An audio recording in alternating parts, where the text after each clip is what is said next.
বিভিন্ন ইউনিয়ন থেকে আগত বিএনপি শ্রমিক দল স্বেচ্ছাসেবক দল এবং জিয়ামঞ্চের সকল নেতৃবৃন্দ, সর্বপ্রথমে আমি আসসালামু আলাইকুম।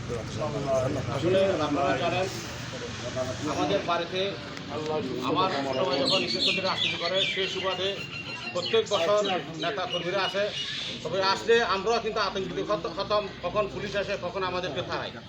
কিন্তু আজকে আমার মনে হয় এই 17 বছর পর আমরা এই বছর নতুন মানে সুন্দরভাবে ঈদ উদযাপন করতে পারি।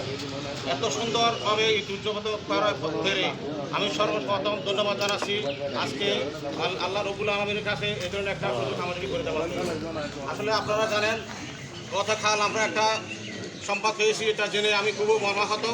যারা দুষ্কৃতকারী ওদেরকে অতি বিলম্বে গ্রেপ্তার করে আইনের আওতায় এনে দৃষ্টান্তমূলক শাস্তি দেওয়ার জন্য আমি আহ্বান জানাচ্ছি।